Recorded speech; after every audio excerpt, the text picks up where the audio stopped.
الحمد للہ رب العالمین والصلاة والسلام علی سید الانبیاء والمرسلین وعلی آلہ واصحابہ اجمعین۔ فقہ کے ساتھ مربوط چند مزید اصطلاحات کی وضاحت بھی بڑی ضروری ہے، اور یہ 4 اصطلاحات ہیں: دین، شریعت، اجتہاد اور تقلید۔ سب سے پہلے دین کے حوالے سے یہ عربی میں 4 معنوں میں استعمال ہوتا ہے۔ حساب اور جزا اور سزا کے معنی میں یہ سب سے پہلے معنی ہے، اور عربی میں فعل متعدی کے طور پر استعمال ہوتا ہے۔ مثلا دانہ یا دینن، وہ اس کا مالک ہوا، نگران، محاسب اور قسمت کا فیصلہ کرنے والا، جزا اور سزا اور انعام دینے والا ہوا۔ مالک یوم الدین قرآن مجید میں اسی سے استعمال ہوا ہے، اور اسی مفہوم کی مزید وضاحت اللہ تعالیٰ نے قرآن مجید میں مزید فرمائی: یومئذ یوفیہم اللہ دینہم الحق۔ اس دن اللہ تعالیٰ ان کا پورا بدلہ دیں گے جس کے وہ حقدار ہیں۔ دین سے مراد وہ بدلہ اور جزا ہے جو ان کے کرتوتوں کے باعث ان پر لازم ہو چکی اور جس کے وہ ہر طرح سے مستحق ہیں۔ اللہ تعالیٰ اس میں ان کے لیے کوئی کمی بیشی نہیں کریں گے، اور نہ ان کے ساتھ کوئی رعایت ہوگی، نہ کوئی زیادتی کی جائے گی۔ رسول اللہ صلی اللہ علیہ وسلم کے ایک صحابی حضرت شداد بن اوس فرماتے ہیں کہ نبی اکرم صلی اللہ علیہ وسلم نے ارشاد فرمایا: الکیس من دان نفسہ، یعنی عقل اور دانش والا وہ شخص وہ ہے جس نے اپنے نفس کو لگام دی، اس پر کنٹرول کیا۔ اسی سے الدیان، حکم، قاضی اور جج کو بھی کہا جاتا ہے۔ یہ پہلا معنی ہے۔ دین کا دوسرا معنی ہے اطاعت اور غلامی، اور یہ عربی میں کبھی لام کے صلے کے ساتھ بھی استعمال ہوتا ہے۔ مثلا دانا لہو، یعنی اس کی اطاعت اور فرمانبرداری کی، اس کا مطیع ہوا۔ یہاں دین بمعنی خضوع اور اطاعت اور عبادت اور غلامی ہے۔ تیسرا معنی دین کا نظام زندگی ہے، اور بے کے صلے کے ساتھ عام طور پر استعمال ہوتا ہے۔ مثلا دانا بالشیء، تو اس کا مفہوم ہوگا کسی طرز فکر و عمل یا چیز کو اس نے اپنا مذہب، عقیدہ اور طریقہ زندگی بنا لیا۔ اسی معنی یعنی طریقہ اور نظام زندگی میں اللہ تعالیٰ فرماتے ہیں: شرع لکم من الدین ما وصی به نوحا والذی اوحینا الیک وما وصینا به ابراہیم وموسیٰ وعیسیٰ ان اقیموا الدین ولا تتفرقوا فیہ کبر علی المشرکین ما تدعوہم الیہ اللہ یجتبی الیہ من یشاء ویہدی الیہ من ینیب۔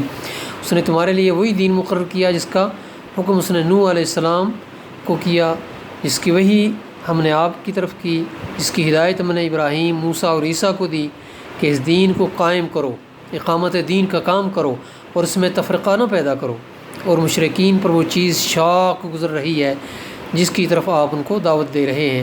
اللہ جسے چاہتا ہے اپنی طرف آنے کے لیے چن لیتا ہے، اور اپنی طرف آنے کا راستہ اسی کو دکھاتا ہے جو اس کی طرف رجوع کرے۔ چوتھا معنی دین کا حاکمیت ہے، ساورنٹی، حاکمیت، فائنل اتھارٹی۔ چنانچہ اللہ تعالیٰ قرآن مجید کے اندر فرماتے ہیں: وَقَاتِلُوهُمْ حَتَّى لَا تَكُونَ فِتْنَةٌ وَيَكُونَ الدِّينُ كُلُّهُ لِلَّهِ فَإِنِ انتَهُوا فَإِنَّ اللَّهَ بِمَا يَعْمَلُونَ بَصِيرٌ۔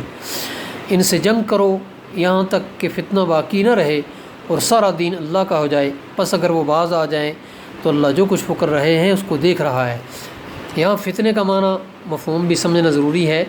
ہر وہ حالت اور کیفیت کہ آپ کو اللہ کی طرف، اللہ کے دین کی طرف خود آنے میں، عمل کرنے میں یا اس دین کی طرف دعوت دینے میں رکاوٹ بنے، اس کو فتنے کی کیفیت کہا جاتا ہے، اور اس کو ختم کرنا جہاد اور قتال فی سبیل اللہ کا مقصود ہے۔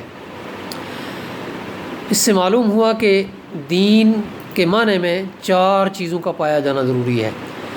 نمبر 1، ایک طاقتور حکم دینے والا مالک، بادشاہ۔ نمبر 2، قاعدہ، قانون اور نظام۔ نمبر 3، ایک مطیع اور فرمانبردار نوکر۔ اور نمبر 4، غلام اور نوکر کا اپنے مالک اور بادشاہ کے قاعدہ، قانون اور نظام کی اطاعت اور فرمانبرداری کرنا۔ تو یہ 4 چیزیں پائی جائیں گی تو گویا کہ دین بن جائے گا۔ رسول اللہ صلی اللہ علیہ وآلہ وسلم کا ارشاد ہے: نحن معشر الانبیاء اولاد علات دیننا واحد، یعنی انبیاء باپ شریک بھائیوں کی طرح ہیں کہ ان کا باپ ایک ہوتا ہے اور مائیں ہر ایک کے الگ الگ۔ اسی طرح سب نبیوں کا دین یعنی اصول، عقائد اور بنیادی باتیں ایک اور شریعتیں مختلف ہیں۔ اسی کی طرف اللہ تعالیٰ نے ارشاد فرمایا: لِكُلٍّ جَعَلْنَا مِنْكُمْ شِرْعَةً وَمِنْهَاجًا، ہم نے تم میں سے ہر ایک کے لیے ایک ضابطہ اور ایک طریقہ مقرر کیا۔ اللہ تعالیٰ نے مسلمانوں کو ایک عمومی ہدایت اہل کتاب کے ساتھ خطاب کو نقل کرتے ہوئے فرمایا یا اہل کتاب لا تغلوا فی دینکم، اہل کتاب اپنے دین میں غلو مت کرو۔ غلو حد سے تجاوز کرنا، انتہا پسندی اور شدت۔ اللہ تعالیٰ نے نبی صلی اللہ علیہ وسلم کو بت پرست مشرکین کے بارے حکم دیا کہ ان سے وضاحت سے کہہ دیں لکم دینکم ولی دین، تمہارے لیے تمہارا دین اور میرے لیے میرا دین۔ یہ وضعی انسان کے خود ساختہ ادیان سے اظہار برات اور حرف انکار کی تکمیل ہے، یعنی تم نے اپنی زندگی کے لیے جو ضابطے بنا رکھے ہیں اور وہ تمہارا دین ہے، اور ہمیں اللہ تعالیٰ نے جو ضابطہ حیات دیا ہے وہ ہمارا دین ہے۔ ان دونوں میں کوئی اشتراک نہ کبھی ماضی میں ہوا، نہ حاضر میں ہے، اور نہ اس کی آئندہ کوئی توقع کی جا سکتی ہے۔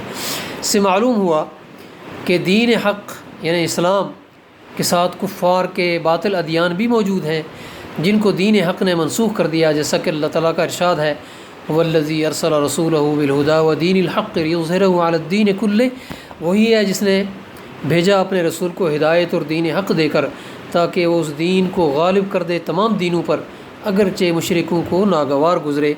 اللہ تعالیٰ سے دعا ہے کہ وہ ہمیں دین کا صحیح فہم عنایت فرمائے۔ وآخر دعوانا ان الحمد للہ رب العالمین۔